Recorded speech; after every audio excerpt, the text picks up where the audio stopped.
mayam punama kamai tonarige rekha ko nona khuramjari ngasi video se kuidi ko mayam aigonda aigi story mayam da libiro ya di video se ma thangat pira wairak pache kuide ko adu ai ngasi aina video se jam khallaga ne ai di video se namak pane mayam di hairak pasu jaya basigam ai di si video sibu sema thangale yaina ko mioi ba punchi ai se koi su khande ko koi ngasi mioi bo ina po banina amuk po di amuk sinai di lei ko akoi na channel se usi chehi matang se channel se koi na hangura banina ne ai di ngasi dum mayam na hairak ko dum mayam dum samaj ki dum seba oina tawra banina aina video se ngasi se jam khallaga nammi mi ko jam na mayam na kaya mayam kamin chu la khane be gona di video chi video chi bu ngasi hape ai na igona kuidi ra bani ko igi story gi madam da video sembiro hai base adu ngasi di puraga la ai story ai jam ikai na video chi semak pani ai ba adu mathang dum haira ke ko ai akoi gi na ipa gi machimra ohum ne ba machimna hum ne akoi baji sina akoi di baji ai na kaure akoi baji sina ai di jaima ne ba akoi pandau leire kakka akoi baji leire kakka leire akoi machimna hum ne ba adu gi do akoi sinau na akoi gi na taruk ne mayam jamdra ai sinau taruk ne ba taruk se ai di nipa na han ne nupi mangani ai se ahum shu bane ai mathata akoi ta chau leire duma ai gi mathata ishema leire duma khada ai ne ba duma khada ai gi makhada ningon ahum ni ko nupi manga ni ko manga mayam ki da je nupi manga ni akoi ge ado haira ga di jam nungai ta bam haira di akoi bung do lei gi dare akoi pasu lei gi dare ibung di machani thamami nupi ngani panga ado nupi ngai di loi leiri ko koi se su leiri ai su leiri ai gi nau pim su leiri adu gai du makhada anita sunita ina phaibong ni ko adu su leiri akoi loi hingni ado akoi ai se pi ngai da ne pipa ai uji pusi ku masi video se sem isi kai je ko ai di chei matang cha mayam na su hara kan si video chi bu sem ai na aigonda di kamen jana haidam me ba aigonda eki story ge ka di video sembiro haiduna ina masi di kai na video se semak pana adu maya mai se kulakta laiba hai sitabu aigi puroi baga aigi nipaga aiga se mamangda moina mamang lakai haira koina maning lakai haira koi maning lakai duna khunchau na taba adi mamang akoi gi matam na akoi gi khundu ga ni mayang se amani ka adi akoi mitei ngata ne ba du tari duna ado akoi puroi lei duna adi mochna mamang da mayang lei adi marak ta ne ba akoi ga moi ga se cham thamna bai bu khong na chat pada adi minit 3 muk changa dra khang de ko ado akoi pi ngai dai class id class 1 2 che asia mayam china koi haijan na dara mem khulak te jamai mone ma ka du ai na ai sila babu ga rekha ga sila adu ga ai de mai na hai amma kai no se koi chindung min ba ta re ko adu koi je ai di ai iku bok oi de se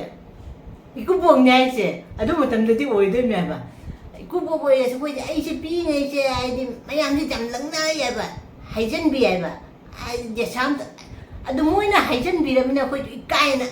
pingi de ju ai se kamai to dum ne wari jam nei ko ai ji khallu ra ga dum ne nongning ba ai tare ko ai pingi de class engang o ji jam sichaning ba khochaning ba ai de ai je hana ge su ne ai koi jum che jam nungai ba imung gi matte ba koi je laira ba imung hai tai ko ai di mioi bi punsi che ina khun ba ma laira ba ma middle class ai di akoi mioi akoi na puthok pane ba middle class ai di leite ba ai ambani ina khulle akoi laira re asi ne ai ba mayam hai je ina hai je chumdra ba middle class ai di akoi mioi bana puthok pane ba ai ina khulle chu hai dei kai laira re ai chu hai dei kai hai ani marak ta leiba middle class se chap awai ba ina khun bagi bu kaino tawna chatkadra laira bagi bu kaino chatkadra haina marak se cham awa ba hai ba che khoi ne ba akhoi ai ai ni ko mayam da hai mate ko akhoi laira bai se ai ne ba akhoi ai su hai laira mayam maro ganu adu chumai ta bani ko aina ne dum pi ngai da dum anga ngai si dum chumang ka sit pa pot pa khoi je pi ngai da khoi boin ai ibok ima di khoi ma di khoi ba di thabak taw bodo adu manak ta lei ba khoi je pi ngai da ibok ka lei ba duna ibok ka jam ibok na khoi che dang jam kan na kaino taw bu jo kaino taw ba ta ko adu chumang silan ba ai di pi ne class 2 ra khang de du chumang chile gyan ka ta ponte ne mapamang ka khang ponte ne chumang de dum chilamba akoi ikubok se achina lakpa dum mayam di phagi ta mana imonu pi ai na ka jang chumang chilami ba chum chitto atu pai na kai na mayum ba ta na bani ko adu dum matam du di ka chum kang de ga ne ka chum kang de ko du na phu ne mayum ba ta na ri ba khang mayam nong ning da di ma uji ka ka lu ra ga ai se dum pi ngai da dum mayam na jam ai di masak se khang di pi ngai da di mayam na jam nungsi ai na jam kai na taw re koi ma na kai pi ngai da ma oi ga lai ni ngai tan ja da ga mi se ai hotel lam da kana ai je wari se kadai puthare ni ko hotel ma ai di kai na mithai ka kai ka jon bana adu ga ai se thamari manga ai phamba ngau ko moi hotel do pura ga phamal lai kari ai dugai hotel do pham di moi gi jam na tongi ai na ne jam na pot ching do jam sit le ai na ne duga ta pham le du na chaman na ai ja ka se athung ba ta ai na khut thili ne pi je ai na du do ai na ja ka se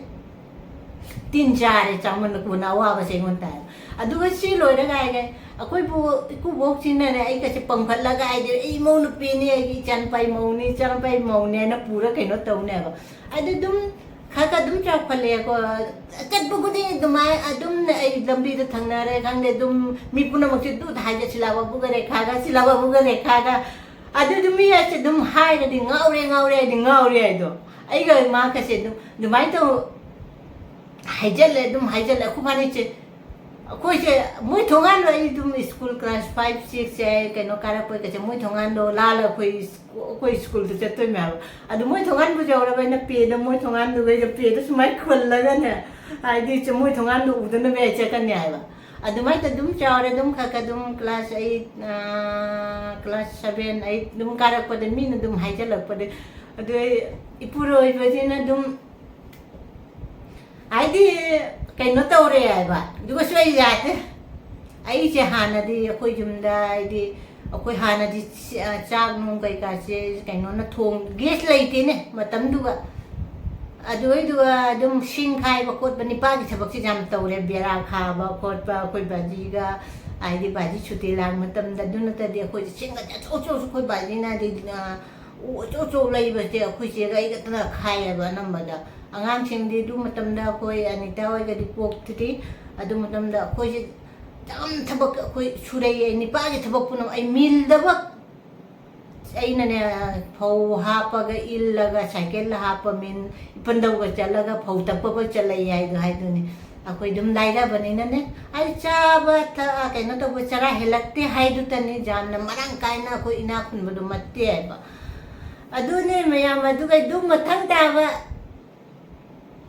di mayam na comment taw na hai bi ro I chi kai jai chi sei matang chi ga mayam na chu hai ra kan yam na comment la kan sei matang chi ga ai di live story wari ka li re kai na ai di mi be pun chi je ai na nga chi video se sem na thagalak ta ta di khoi se si bu dum jaw gi dura bani kayam ju si bu da khoi chi dum